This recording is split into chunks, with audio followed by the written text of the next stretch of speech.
یه اتصال به این صورت هست که کابل ها از پایین میان روی بریکر فرمان وصل میگیره، از سمت بالای بریکر، از سمت خروجی برق میاد روی یه سری شینه باسوارهایی که به صورت افقی نصبن تا آخر تابلو و در اونجا باسوارهایی به صورت عمودی از این باسوار افقی منشعب میشن که ما میتونیم تو این تصویر مشاهده بکنیم.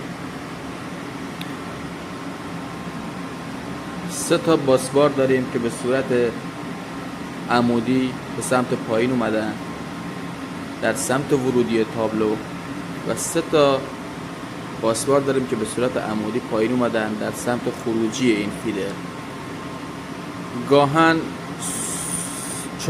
خونه چهارمی رو میبینید که خالی هست، این شینه 0 هست. جاهایی که فیدر داریم که خروجی به 0 نیاز داره میتونیم از شینه 0 انشعاب بگیریم و در سمت ورودی و در سمت خروجی ازش استفاده بکنیم. در انتهای تابلو مادگی رو مشاهده میکنید به صورت مشی پایین نصب شده که این مادگی برای مدار فرمان هست که مدار فرمانی که در داخل فیدر هست که الان اونو بهتون نشون میدم توسط خارهای به این مادگی اتصال پیدا میکنه و خروجی به سمت تجهیز و به سمت مرکز کنترل میره.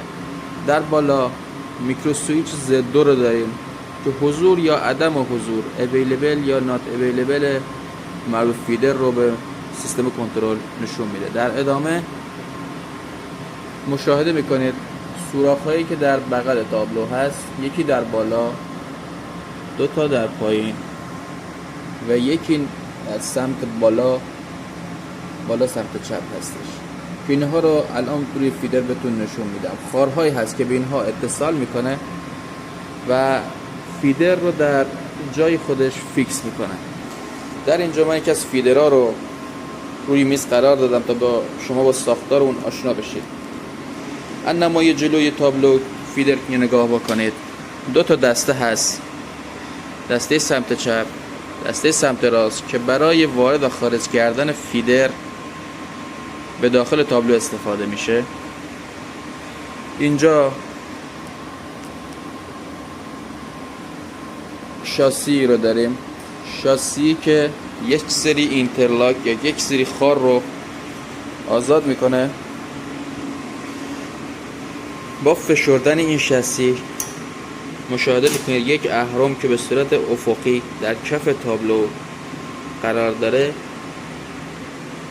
با فشردن این شاسی یک خار در سمت راست، یک خار، 2 خار در پایین و یک خار در سمت راست رو برای ما آزاد میکنه. ما میتونیم فیدر رو در جای خودش وارد بکنیم یا به اصطلاحاً رکین بکنیم.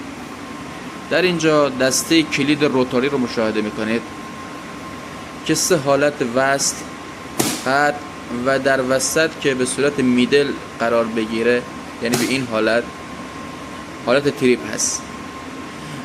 دسته ای داره که به سمت بیرون کشیده میشه برای لاک گذاری.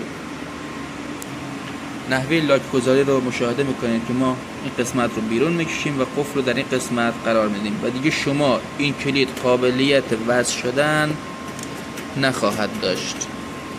در صورتی که بدون قفل گذاری شما میتونید کلید رو راحت وصل و قطع بکنید. شما این دسته رو که بیرون بکشید دیگه توانایی وصل کلید رو نخواهید داشت. در این قسمت تگ مربوط به فیدر رو مشاهده میکنید که تگ تجهیز، دیسکریپشنی از تجهیز، توان فیدر و جریانی که میدونید از فیدر بکشید و تگ کابلی که به خروجی فیدر اتصال داره رو میتونید مشاهده بکنید. و در اینجا تایپ مربوط به فیدر رو نوشته. تایپ مربوط فیدر چی هستش؟ شما در هر MCC یه تعداد فیدر دارید که مشابه همدیگه هستن، از لحاظ عمل کردی، از لحاظ تجهیز و خروجی مشابه هم هست و اینا رو بیاد در یک زیر مجموعه یک به قول تایپی قرار میدن که نقشه مشابه تولید کنن. از کشیدن نقشه و پرینت نقشه اضافه جلوگیری بشه.